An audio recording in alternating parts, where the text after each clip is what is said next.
First Samuel chapter 16 and 17 talks about a beautiful story about David's anointing. God chose David, who is a young shepherd boy tending his father's sheep. When Samuel saw him, he was glowing with health and had a fine appearance, which is not usual for a shepherd to have that glow when they spend most time in wilderness tending the sheep. Lord said, "Rise and anoint him. Anoint him. This is the one." God saw something in David which Samuel, the prophet, cannot see. God put something in David that his father nor his brothers see. And as Samuel anointed David in the presence of his brothers, Spirit of Lord came down powerfully on David. God raised, empowered, anointed David to be something beyond his knowledge and imagination. Let's see how anointing led David.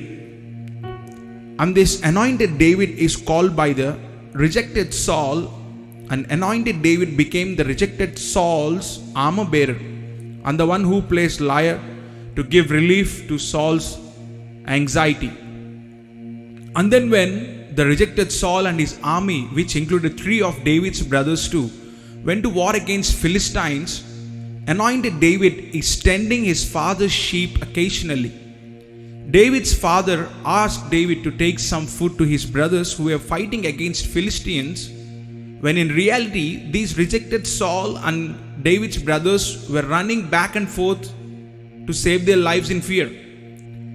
Anointed David may be shocked to see his brothers withdrew with fear.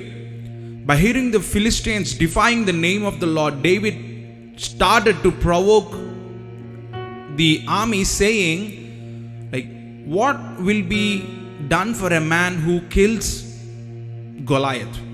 In other words, what is the reward for the one who kills this giant, who kills this Goliath? In other words, we can say, isn't there a man who can kill this man who defies the armies of living God? His brothers got angry, but David kept moving from one to another, asking the same thing: what will be done for the man who kills Goliath? Until it reached the ears of the rejected Saul. When Saul heard this, and when David goes to Saul and says that he will fight, Saul gave his tunic and armor to David, but David said, "Let me fight the battle in the way I am gifted with, in the way I am anointed with. Let me fight in my own way. Fight the battle in your own strength, even when people cannot see your strength as the strength." He goes with 5 stones in his shepherd bag, with his sling in his hand. Goliath came down with sword and spear. David came with the name of the Lord. David said, "This day the Lord will deliver you into my hands. I will strike you and cut off your head, and I will give your carcasses of your army to the birds and wild animals, and the whole world will know that there is a God in Israel." And here comes the most important point.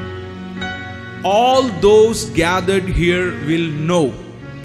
All those gathered here will know, the people who are warriors, who are prepared for the battle, who are strong to march, who can swing their swords and spears.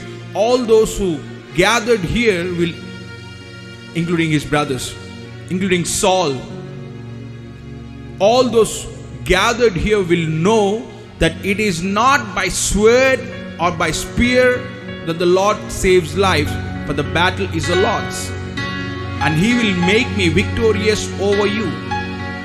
Anointing will lead us to the victory. Anointing will decrease our strength and multiply God's power in us. Leaders may not see, prophets may not see, family cannot see what God has sowed in us. What God sowed, he waters, he anoints, he guides to the kings, he leads to the battles, he places us right in the middle of the enemies with our heads high when all the others tremble with fear. He fills us with his power to give us victory. Say, "The Lord is my banner and he will make me victorious."